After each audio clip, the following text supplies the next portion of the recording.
Subscribe and click on the bell icon to get the notification of latest videos by BKT Media Private Limited.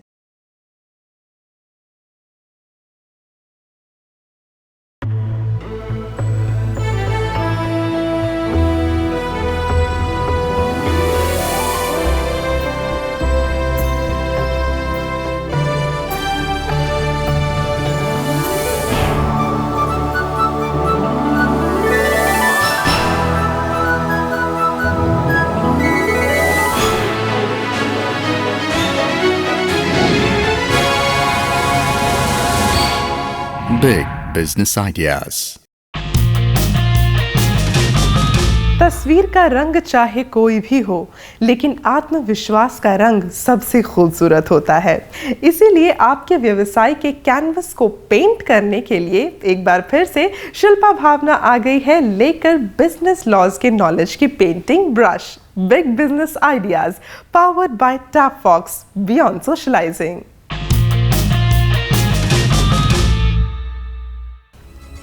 शिक्षा के लिए विश्वविद्यालय प्रणाली, जिसे modern times में यूनिवर्सिटी कहते हैं, इसमें नालंदा दुनिया की सबसे पुरानी यूनिवर्सिटी है।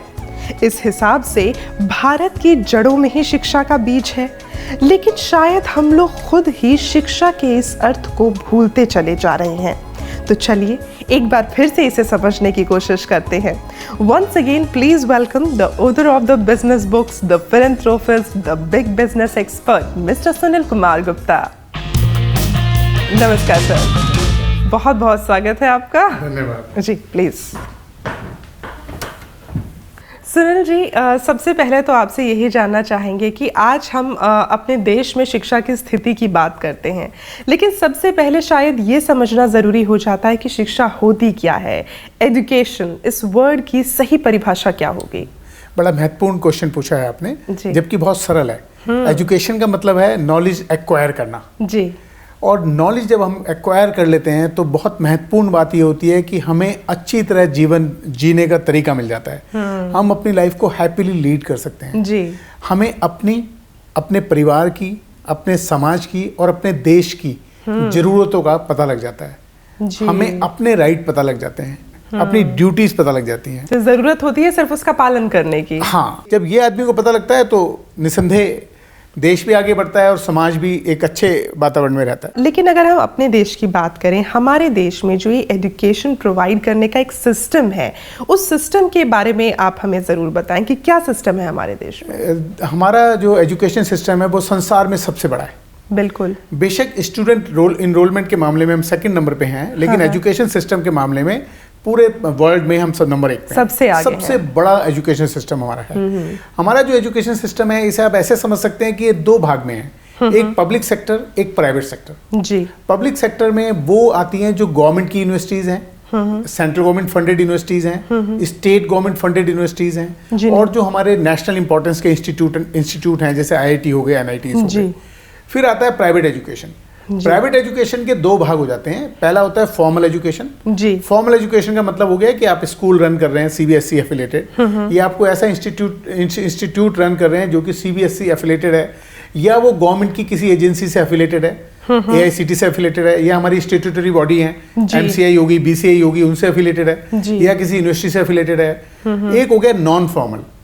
नॉन फॉर्मल में आ जाता है कि प्री स्कूल, जैसे प्री स्कूल रेगुलेटेड नहीं है जी, लेकिन रन हो रहे हैं हमारे लेकिन बहुत रन हो रहे हैं। उसकी बात करें तो 1-2 स्टेट में, जैसे दिल्ली स्टेट गवर्नमेंट के पास कोई पावर है उनको रेगुलेट करने की, या कर्नाटका में ऐसा है कि उनके पास पावर है कि प्री स्कूल को वो रेगुलेट कर सकते हैं। अदरवाइज पूरे देश में ये नॉन फॉर्मल सेक्टर में चल रहा है जी। और उसके बाद नॉन फॉर्मल सेक्टर में जो प्राइवेट इंस्टीट्यूट चल रहे हैं, उसमें एक बड़ा नाम कोचिंग इंस्टीट्यूट का है, और नॉन फॉर्मल में वोकेशनल इंस्टीट्यूट आते हैं। तो ये नॉन फॉर्मल एजुकेशन का सिस्टम है जी। तो क्योंकि आपने नॉन फॉर्मल एजुकेशन सिस्टम की बात की है, तो आज हमारे साथ एक ऐसे ही मेहमान मौजूद हैं जिन्होंने नॉन फॉर्मल एजुकेशन में एक बहुत बड़ा आयाम खोला है। उन्हें बुला लेते हैं। दोस्तों, आपको बताना चाहेंगे कि आज जो हमारे साथ मेहमान शुमार हो रहे हैं, आप वो शख्सियत है जिन्होंने भारत के नॉन फॉर्मल एजुकेशन सिस्टम के तहत कोचिंग की दुनिया में एक अलग मुकाम हासिल किया है। आपने अपने जुनून और काम की बदौलत एक ब्रांडेड टीचिंग मेथोडोलॉजी कायम की है। आप न केवल एक बेहतरीन एजुकेशनिस्ट हैं बल्कि एक सफल एंटरप्रेन्योर भी हैं। Please welcome the chairman of Aakash Institute mister JC Chaudhary. नमस्कार सर, बहुत बहुत स्वागत है आपका। प्लीज सर बैठिए। चौधरी जी, लगभग 3 दशक हो गए आपको एजुकेशन इंडस्ट्री के अंदर, और इन सालों में लाखों करोड़ों बच्चे आपसे शिक्षा का मोती हासिल करके आगे निकले हैं। आपको क्या लगता है कि ये जो एजुकेशन है, एक्चुअली इसकी इम्पोर्टेंस कितनी है हमारी सोसाइटी के अंदर? एजुकेशन के बिना तो मैं समझता हूँ लाइफ कुछ है ही नहीं। और जिस देश के अंदर जितना एजुकेशन ज़्यादा होती है, जितना लोग पढ़े लिखे होते हैं, उतना ही वो देश आगे प्रगतिशील होता है, ज़्यादा सोच वाला होता है और ज़्यादा ही डेमोक्रेटिक का सही मायने में इस्तेमाल किया जा सकता है। बिल्कुल। किसी भी एजुकेशन के अंदर घर का रोल, पेरेंट्स का रोल सबसे इम्पोर्टेंट मान सकता हूँ, क्योंकि जैसा वो उसके अंदर बुनियाद डाल देंगे, जैसी आदतें डाल देंगे, वही सारी ज़िंदगी चलेंगी। जी। Why you have chosen this non-formal kind of education की कोचिंग ही प्रोवाइड करवानी है बच्चों को? Why not formal? इसमें सबसे बड़ा फ़ायदा ये है कि इसमें आदमी ऑटोनोमस होता है और जो उसके दिमाग में विचार आते हैं, जो इम्प्लीमेंट करना चाहता है, वो तुरंत फास्ट कर सकता है। तो इसलिए मुझे लगा कि अगर हमारे पास सोच अच्छी है, विचार अच्छे हैं और हम उसको फास्ट इम्प्लीमेंट करना चाहते हैं, तो इस फील्ड में रह के कर सकते हैं। तो हमेशा से ही आप चाहते थे कि कोचिंग इंस्टीट्यूट ही रन करना है आपको? मुझे अच्छा लगता है क्योंकि कोचिंग इंस्टीट्यूट में चैलेंज बहुत होता है। हर साल हमें फर्स्ट रैंक सिलेक्शन करानी होती है। हमने कितनों को डॉक्टर बनाया, कितने को इंजीनियर बनाया, तो हमारी सक्सेस क्राइटेरिया रिजल्ट से डिस्प्ले होता है। Yes, it is more result oriented, more result oriented, exactly. Sunil ji, आपसे जानना चाहेंगे, जैसा कि सर बता रहे हैं कि रिजल्ट्स जो है वो बहुत मायने करते हैं, because at the end of the day लोग यही देखते हैं कि आपके इंस्टीट्यूट से या आपके स्कूल से कितने बच्चे आगे निकले हैं और सक्सेसफुल हैं या एक्सेलेंस में आगे हैं। हमारे देश में आपको क्या लगता है शिक्षा जो अपने पांव पसार रही है, किस हद तक पसार चुकी है और कितने और काम करने की ज़रूरत है? अभी बहुत काम करने की ज़रूरत है, क्योंकि अगर हम देखें साक्षरता रेट हमारा 73% है।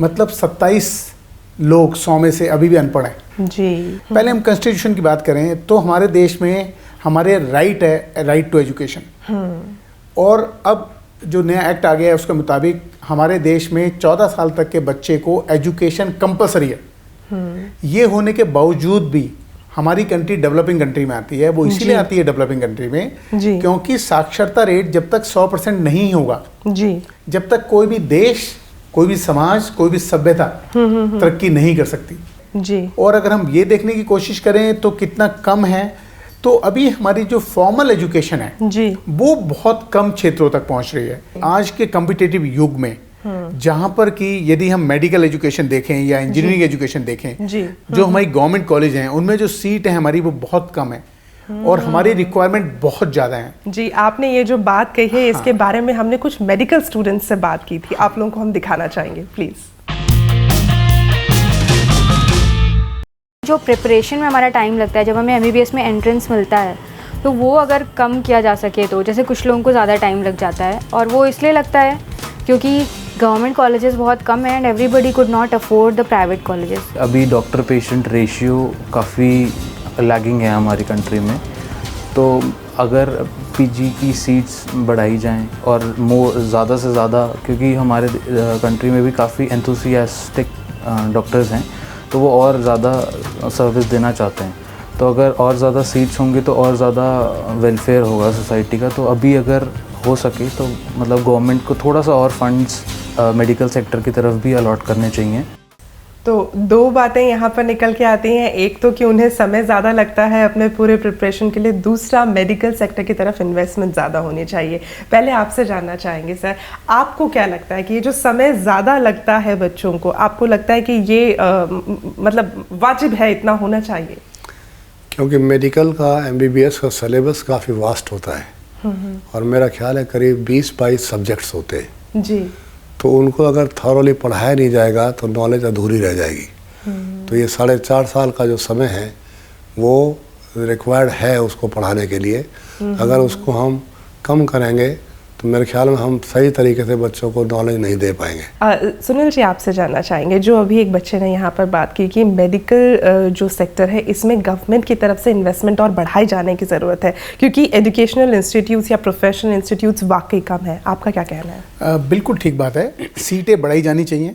हमारे देश में जितने कॉलेज हैं, जैसे लगभग आज सारे कॉलेज मिला के देखें एफिलेटेड कॉलेज तो 40,000 हैं और 35,000 कॉलेज की और ज़रूरत है। यदि हम यूनिवर्सिटीज़ देखें तो 762 यूनिवर्सिटी हैं हमारे देश में, central university, state university, state affiliated university, private universities, deemed university सब मिला के, और लगभग हमारा सर्वे कहता है कि 700 यूनिवर्सिटी और चाहिए। इसी प्रकार से यदि हम देखें कि हमारी बाकी सीट देखें तो 4 करोड़ बच्चों को अभी हमारे को वोकेशनल और स्किल ट्रेनिंग देने के लिए इंस्टीट्यूट चाहिए, इतनी सीटें होनी चाहिए। तो उनके लिए और प्रोफेशनल इंस्टीट्यूट चाहिए और चाहिए क्योंकि सीट कम है, इसलिए कंपटीशन बहुत ज़्यादा है। जी, तो हर व्यक्ति चाहता है कि मेरा गवर्नमेंट कॉलेज में हो जाए। तो गवर्नमेंट कॉलेज में होने के लिए कंपटीशन बहुत बढ़ गया है। तो वहाँ पर ये जो कोचिंग इंस्टीट्यूट है उनका रोल आ जाता है कि वो कोशिश करते हैं कि ज़्यादा बच्चे और जो काबिल बच्चे हैं वो गवर्नमेंट कॉलेज में जाएं, एंट्रेंस क्लियर करें और उसमें सीधा एडमिशन हो। उन्हें प्राइवेट यूनिवर्सिटीज़ में नहीं जाना, प्राइवेट कॉलेजेस में ना जाना पड़े क्योंकि वहाँ पर फीस बहुत ज़्यादा होती है। तो एजुकेशन सेक्टर में यदि हम देखें तो FDI अभी सरकार ने 100% अलाउ कर दिया है कि बाहर से फॉरेन डायरेक्ट इन्वेस्टमेंट में आप 100% बाहर से पैसा लाके एजुकेशन इंस्टीट्यूट खोल सकते हैं। और हमारे देश में लगभग 50 करोड़ बच्चे हैं जो कि 5 साल से 24 साल के बीच के हैं। तो ये सारे वो बच्चे हैं 5 से 24 साल के जिनको एजुकेशन चाहिए। बिल्कुल। और ये जो गैप है, इस गैप को पूरा करने के लिए यदि हम देखते हैं आज की डेट में तो एजुकेशन सबसे बड़ी इंडस्ट्री है और इसमें इतना बड़ा गैप है कि कोई भी यदि इन्वेस्टमेंट चाहे FDI हो या हमारे इंटरनल सोर्सेज से हो या हमारे जो उद्योगपति हैं या हमारे देश में जो और एजुकेशनिस्ट हैं वो यदि एजुकेशन में आते हैं तो उनके लिए बहुत सारी सुविधाएं भी हैं और इसमें बेनिफिट भी है। इसमें आपको टैक्सेशन बेनिफिट भी मिलते हैं, डायरेक्ट टैक्स भी नहीं लगता, इनडायरेक्ट टैक्स भी बहुत सारी तरह की एजुकेशन के लिए माफ है जी। तो गवर्नमेंट अपनी तरफ से बहुत बढ़ावा दे रही है। सुनील जी, आपने जो अभी एक बात कही कि एजुकेशनल इंस्टीट्यूट्स जो हैं हमारे देश में कम है, गवर्नमेंट इंस्टीट्यूट्स की अगर हम बात करें, ऐसे में जो कोचिंग इंस्टीट्यूट्स हैं उनका रोल और बढ़ जाता है ताकि बच्चों को और अच्छे से प्रिपेयर करें ताकि वो एंट्रेंस क्लियर करके गवर्नमेंट इंस्टीट्यूट्स में दाखिला ले सकें। आप किस तरह सर इंश्योर करते हैं कि जो बच्चे पढ़ने के लिए आ रहे हैं वो उनका सिलेक्शन आगे हो, वो एंट्रेंस को क्लियर करें? जो आपका एक स्टडी पैटर्न है वो कैसा रहता है, कैसे आप उनको पढ़ाते हैं? या तो कुछ बच्चों को हम डायरेक्ट एडमिशन दे देते हैं उनकी पिछली क्लास में परसेंटेज के बेसिस पे जी, या अपना एक टेस्ट कंडक्ट कराते हैं जी, उस टेस्ट में मेरिट लिस्ट से ले लेते हैं जी। Good teacher is the backbone for any institute. तो टीचर का सिलेक्शन प्रोसेस भी बड़ा स्ट्रिंजेंट हमारा होता है जी। तो टीचर्स उनको पढ़ाते हैं और सिलेबस बना होता है, करिकुलम बना होता है, पूरे सिलेबस को आवर्स में डिवाइड किया होता है पूरे साल का। ओके। कि इस वीक में ये पढ़ाना है और डेट वाइज दिया होता है, इस डेट को ये लेक्चर इतना कंटेंट पढ़ाना है। तो पूरे साल का प्लानर हम बना लेते हैं और हर हफ्ते जितना पढ़ाया गया है 3 दिन में या 4 दिन में उसका एक वीकली टेस्ट हो जाता है। फिर 1 महीने के बाद जितना भी टेस्ट हुए हैं उतना सिलेबस का मंथली टेस्ट हो जाता है। मंथली टेस्ट 3-4 महीने चलते रहते हैं जी। और उसके बाद अक्टूबर के महीने से ऑल इंडिया आकाश टेस्ट सीरीज चालू करते हैं। सारे इंडिया में कोई भी उसमें बैठ सकता है, उसमें 1-2 लाख बच्चे बैठते हैं। तो उसके बाद जो उनकी परफॉर्मेंस आती है उनको रैंक दिया जाता है कि आप इंडिया में इस लेवल पे आज स्टैंड करते हैं और सिलेक्शन इस परसेंटेज पे होती है। अब आप देखिए कि आपको कितनी और मेहनत करनी है, आप सेफ जोन में हैं कि नहीं है, अगर नहीं है तो you have to work more hard. तो प्राइमरी किसी भी एजुकेशनल इंस्टीट्यूशन में खास तौर से आकाश के अंदर टेस्टिंग सिस्टम बहुत अच्छा है। तो हमारे सिलेक्शन के पीछे सबसे बड़ा राज हमारा टेस्टिंग सिस्टम का रहा है जी। आपने अभी कहा कि जो आपकी जो टेस्टिंग होती है उसमें आपका एक ऑल इंडिया भी आप लोगों का टेस्टिंग होता है। More than 100 branches you are having. तो अभी हम आपसे थोड़ी देर बाद ये ज़रूर जानेंगे कि कैसे आप उन सभी ब्रांचेस को मैनेज करते हैं। फिलहाल हम लोग ले रहे हैं एक छोटा सा ब्रेक, मिलते हैं आपसे जल्द। देखते रहिए बिग बिजनेस आइडियाज़।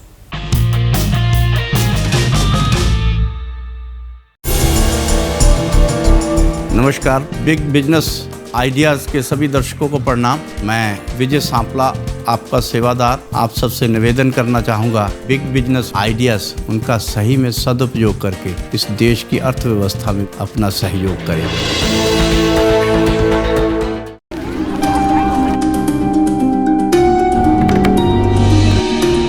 क्या नाम है बेटे आपका? कोयल। बेटे मैं आपके लिए चॉकलेट लाया हूँ, ये लो। मेरी मम्मी ने मना किया है किसी से कुछ नहीं लेना।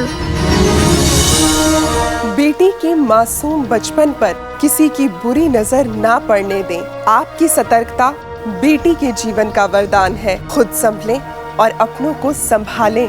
Delhi police, Delhi police. Break के बाद एक बार फिर से स्वागत है आपका। आप देख रहे हैं बिग बिजनेस आइडियाज़ और आज हम लोग बात कर रहे हैं हमारे देश के एजुकेशनल सिस्टम के बारे में। हमारे देश का वो एजुकेशनल सिस्टम जिसमें फॉर्मल और नॉन फॉर्मल दोनों तरीके की पढ़ाई है। ब्रेक पे जाने से पहले हमने चौधरी साहब से बात की थी कि आपके pan India more than 100 branches हैं। कैसे आप लोग मैनेज करते हैं और किस तरह से आपका क्राइटेरिया रहता है अपनी फ्रेंचाइजी देने का? इनफैक्ट हमने अपने जो अच्छे टीचर्स होते हैं जी, जो डेडिकेटेड है और जिनमें कुछ एडमिनिस्ट्रेटिव स्किल भी होती है, उनको हम 2 सेंटर या 3 सेंटर का इंचार्ज बना देते हैं। ओके। उनको हम असिस्टेंट डायरेक्टर की पोस्ट देके और उनके जिम्मे 3 सेंटर या 2 सेंटर दे देते हैं जिनको रेगुलर बेसिस पे उनका कंट्रोल करते हैं। ऐसे ही 3 असिस्टेंट डायरेक्टर के ऊपर एक डिप्टी डायरेक्टर लगा देते हैं जो उनसे फीडबैक लेते रहते हैं जी। और उस डिप्टी डायरेक्टर की रिपोर्टिंग डायरेक्ट हेड ऑफिस में डायरेक्टर्स के पास रहती है। ओके, तो एक तरह से देखा जाए तो वो सारा सिस्टम जो है डायरेक्टली ही चल रहा है, बट उसको हम लोगों ने डेलीगेट कर दिया है नीचे। हाँ, डिसेंट्रलाइज कर दिया है जी। उनको डूज एंड डोंट्स डिफाइन कर देते हैं और उसके बाद वो उनके हिसाब से इम्प्लीमेंट करते हैं।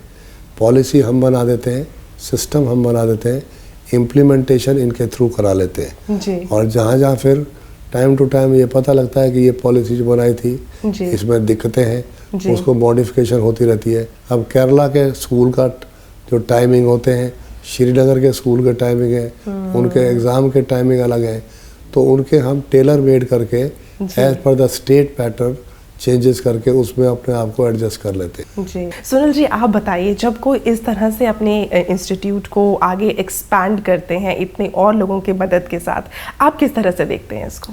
मेरे को लगता है मॉडल बहुत अच्छा है क्योंकि एक तरह से ये खुद एंटरप्रेन्योर बने पहले, उसके बाद ये और एंटरप्रेन्योर उसी में से डेवलप कर रहे हैं। हाँ। जैसा कि आपने बताया चौधरी साहब ने कि एक टीचर जो अच्छे हों और जिनमें एडमिनिस्ट्रेटिव क्वालिटी भी हो, हाँ। तो उनको 2-3 सेंटर दे दिए तो वो भी एंटरप्रेन्योर बन गए एक तरीके से, क्योंकि वो उन सेंटर को रन कर रहे हैं। हाँ। तो इस तरीके से एक टीम बिल्ड हो जाती है। तो जब तक आपके पास अच्छी टीम नहीं होगी, क्योंकि एजुकेशन इंस्टीट्यूशन जो हैं और जो नॉन फॉर्मल हैं उनमें आपको रिजल्ट्स का और उसमें एफिशिएंसी का बहुत ध्यान रखना पड़ता है। वो 0 टॉलरेंस बनाने पड़ते हैं। उसमें आपको 100% एफिशिएंसी से काम करना पड़ता है। बिल्कुल, क्योंकि गलती की कोई गुंजाइश नहीं होती। जैसे आपने बताया अभी चौधरी साहब ने कि हम इस तरह से कर रहे हैं कि एक पूरा सिस्टम बना दिया जिसे हम बोलते हैं MIS कि डेली रिपोर्टिंग सिस्टम आ गया तो हमें पता लग गया। इन्होंने जैसे जो मॉडल बनाया है कि हमने सब्जेक्ट पूरे अपने करिकुलम को आवर्स में बांट दिया। हाँ जी। कि भाई एक वीक में इतनी ऐसे कंप्लीट होना चाहिए, सेगमेंटेशन कर दिया हमने। जी, और फिर उसको करके हम आवर तक ले आए। हाँ, कि आपको मंडे को इतने घंटे में ये कोर्स जरूर कंप्लीट करना है और उसके बाद आपने एक एग्जाम देना है। मेरे को लगता है कि जो बच्चे कोचिंग किसी वजह से अफोर्ड नहीं कर पाते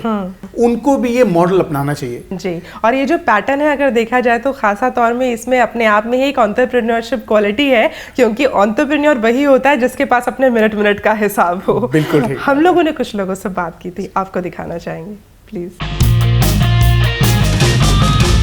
स्कूल के साथ साइड बाय साइड कोचिंग सिर्फ इसलिए चलती कि अगर बाई चांस बच्चे स्कूल में वो चीज़ ग्रैप ना कर पाएँ तो वो कोचिंग में ग्रैप कर लेते हैं। बच्चे भी मेरे ख्याल से 3 कैटेगरी में, एक हो गए वीक हो गए, एक मिडल में आते हैं और एक आई थिंक हाई में आते हैं। आई थिंक जो वीक और मिडल लेवल है उनको आगे ग्रो अप करने के लिए कोचिंग इंस्टीट्यूट्स होने चाहिए। हम भी चाहते हैं कि हमारे बच्चे कोचिंग में पढ़ें। अभी स्कूलों की फ़ीस इतनी ज़्यादा है कि हम कोचिंग में कहाँ से पढ़ाएं, कोचिंग की फ़ीस तो और भी ज़्यादा है। कुछ लोग ऐसे भी हैं जो शायद स्कूल की ही फीस अफोर्ड नहीं कर पा रहे, कोचिंग की कैसे अफोर्ड करेंगे, तो उनके लिए आप लोग कुछ करते हैं? हमारा हर साल पिछले 7-8 साल से एक एग्ज़ाम होता है आकाश नेशनल टैलेंट हंट एग्जामिनेशन, एनथे के नाम से जाना जाता है। इसमें हमारे करीब 2.5 लाख बच्चे टेस्ट में बैठते हैं और right from 8th class to 12th class. तो इन बच्चों ने जो टेस्ट में बैठते हैं इनकी मेरिट लिस्ट बनती है। तो इसमें 100% फीस माफ़ के भी करीब 300-400 बच्चे जो टॉप के होते हैं वो ले जाते हैं। बाकियों को 90% स्कॉलरशिप मिल जाता है, 80% डिपेंडिंग ऑन मेरिट।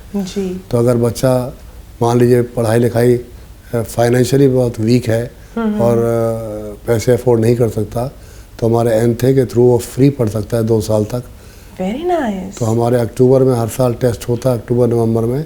और दूसरी बात यह है कि जैसे गवर्नमेंट दिल्ली के अंदर जो गवर्नमेंट स्कूल के बच्चे हैं इनका भी हम एक इनवाइट करते हैं applications in the month of June कि ये बच्चे जो सरकारी स्कूलों में पढ़ रहे हैं 9th 10th 11th और 12वीं तक पढ़ेंगे, किसी पब्लिक स्कूल में नहीं जाएंगे। और ये बच्चे जब मेरिट में आते हैं तो ऐसे 25 बच्चे मेडिकल में और 25 इंजीनियरिंग में दिल्ली में 50 बच्चों को पिछले 14 साल से हम फ्री पढ़ा रहे हैं। उनमें कोई ड्राइवर का बच्चा है, कोई टेलर का बच्चा है, कोई रेड़े वाले का है और इनको भी हमने डॉक्टर इंजीनियर बनाया है जो फ्री पढ़ा के इन बच्चों को। जो वेरी नाइस। सुनील जी, आपको क्या लगता है टेक्नोलॉजी कितनी ज़्यादा इंपॉर्टेंस रखती है एजुकेशन के अंदर? एजुकेशन बिगर टेक्नोलॉजी के सब तक नहीं पहुंचाई जा सकती। ये असंभव है क्योंकि हमारे पास इंफ्रास्ट्रक्चर ही नहीं है, तो वहां तक पहुंचा कैसे जाए? तो इसीलिए जब टेक्नोलॉजी के माध्यम से वहां पहुंचेंगे तो वहां पर अपने आप इंफ्रास्ट्रक्चर भी डेवलप होगा और एजुकेशन भी पूरी मिलेगी और बाकी एंटरप्रेन्योर भी और बनेंगे। जी, ये बिल्कुल सच बात है। अल्टीमेटली टेक्नोलॉजी का एजुकेशन में आना तो मस्ट है। मतलब टेक्नोलॉजी में अगर हमारा बैंडविड्थ वगैरह अच्छी हो जाए और सस्ती हो जाए, टिकाऊ रह जाए, तो इससे तो रिवॉल्यूशन आ सकता है। एक गांव में बच्चे को पढ़ाया जा सकता है, वही बेस्ट टीचर पढ़ा सकता है जो दिल्ली में पढ़ा रहा है। जी, और इस टेक्नोलॉजी के माध्यम से अगर देखा जाए तो दूर दराज के जो हमारे इलाके हैं, आप श्रीनगर की बात कीजिए, आप नॉर्थ ईस्ट की बात कीजिए, नागालैंड, टागा, वहाँ हर जगह से लोग जो हैं आपके साथ कनेक्ट हो सकते हैं अपनी पढ़ाई को पूरा करने के लिए। आपने अभी कहा कि बैंडविड्थ जो है वो थोड़ी महंगी है, इसके लिए सरकार कुछ कर रही है? बहुत बड़ा इनिशिएटिव है डिजिटल इंडिया। डिजिटल इंडिया के माध्यम से 6 लाख विलेजेस जितने हमारी कंट्री में हैं उन सबको जोड़ा जा रहा है इंटरनेट के माध्यम से। और निस्संदेह उनको जो बैंडविड्थ दी जा रही है और उनको जो रेट है वो बहुत कम है। और 2.5 लाख विलेजेस तक पहुंचने का जो हमारा आइडिया है वो तो बहुत जल्दी हम अचीव करने वाले हैं, क्योंकि जब वो डिजिटल इंडिया के माध्यम से इंटरनेट पहुंच जाएगा तो वो अपना एंटरप्रेन्योर भी बन सकते हैं, एजुकेशन भी ले सकते हैं और उसी के माध्यम से गवर्नमेंट से कनेक्ट भी रह सकते हैं वो। बिल्कुल। दोस्तों, अभी हम लोग ले रहे हैं एक छोटा सा ब्रेक, लेकिन ब्रेक के बाद हम उन सवालों के जवाब देंगे जो आपने हम तक पहुंचाए हैं। देखते रहिए बिग बिजनेस आइडियाज।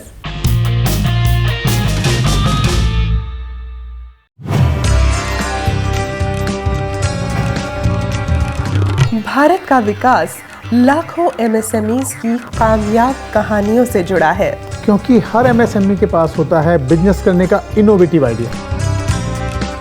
और अगर आप भी कर रहे हैं अपने बिजनेस में कुछ अलग या नया, तो आइए और बनिए हमारे मेहमान only on big business ideas. Right us on info@bigbusinessideas.in।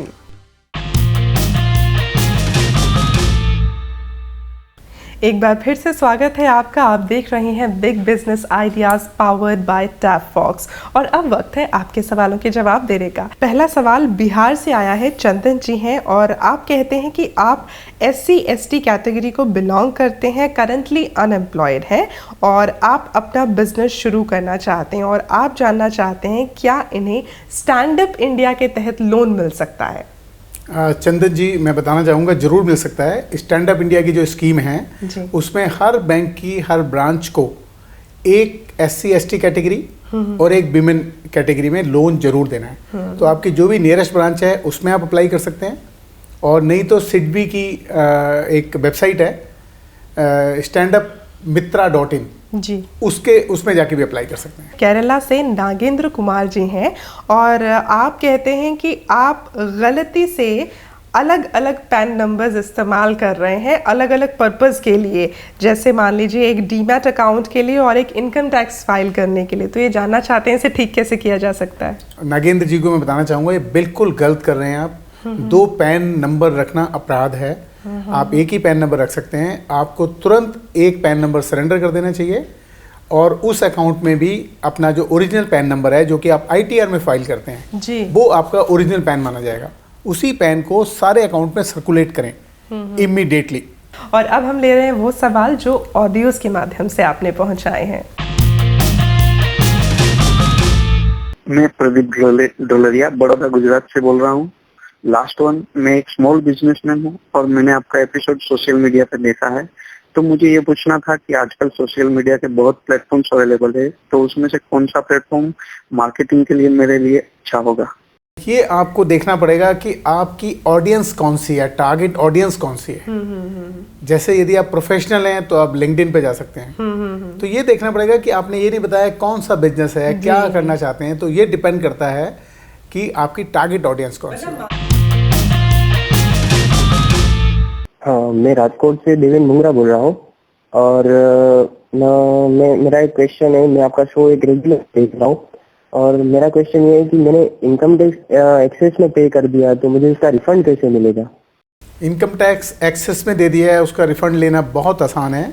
आपको अपनी ITR फाइल करनी है। ITR फाइल करते हुए आपको अपने बैंक की पूरी डिटेल देनी होती है जी। उस डिटेल जो आप बैंक की देंगे उसमें आपका रिफंड अमाउंट अपने आप आ जाएगा। जी, चौधरी सर आपसे जानना चाहेंगे कि इतना लंबा समय हो गया आपको काम करते हुए, आप एक एंटरप्रेन्योर भी हैं, आप एक एजुकेशनिस्ट भी हैं और एक तरह से मैं कह सकती हूँ कि हमारे जो युवा हैं उन सभी के लिए आप एक प्रेरणा स्रोत हैं। तो एक व्यक्ति जब सक्सेस के द्वार तक पहुँचना चाहता है, आपको क्या लगता है क्या क्या ऐसी क्वालिटीज़ हैं जो उसके अंदर होनी बहुत ज़रूरी है? पहली चीज़ तो यह है कि जो भी वो काम करना चाहता है वो उसके इंटरेस्ट और टेस्ट का होना ज़रूरी है।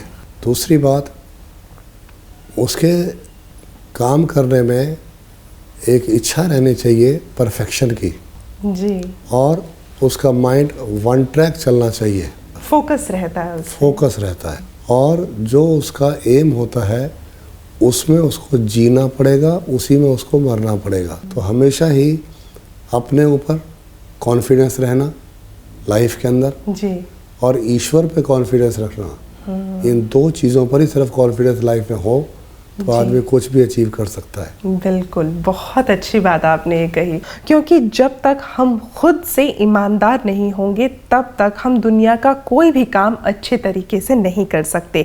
तो उस ईमानदारी का होना बहुत ज़रूरी है। और इससे पहले कि हम लोग आगे बढ़ें, जो कि एक ख़ास सेगमेंट है हमारे गेस्ट के लिए, मैं चाहूँगी कि हमारे सभी उद्यमियों के लिए आपका आज का बिजनेस मंत्र हो जाए। मैं कहना चाहूँगा कि एजुकेशन में यदि आप इन्वेस्ट करते हैं जी, तो उसका डिविडेंड आपको पूरी लाइफ मिलता है। वाह, इससे बड़ा इन्वेस्टमेंट और कोई है नहीं। और अब चौधरी सर हम लोग आ गए हैं उस सेगमेंट में जो कि है शिल्पा भावना स्पेशल। इसमें मैं आपसे कुछ सवाल पूछूंगी। हालांकि सवाल तो मैं पूरे एपिसोड में पूछती आई हूँ, लेकिन अब जो मैं आपसे सवाल पूछूंगी उसके जवाब देने के लिए आपके पास ज़्यादा समय नहीं होगा। You have to be very quick. Ready? Yes. क्या कोचिंग स्कूल की पढ़ाई को सप्लीमेंट करती है या उसे कॉम्पिटिशन देती है?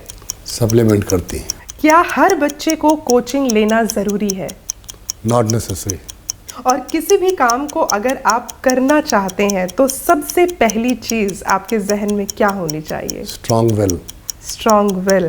एंड आई मस्ट से हमारे जितने युवा हैं उन सभी को आपसे ये इंस्पिरेशन मिलेगी कि किस तरह से अपने टाइम को यूटिलाइज करना है। Thank you so much sir for coming here. But before we take your leave, हमारे पास आपके लिए एक खास एक तोहफा है बिग बिजनेस आइडियाज़ की तरफ से। Thank you so much for coming here sir.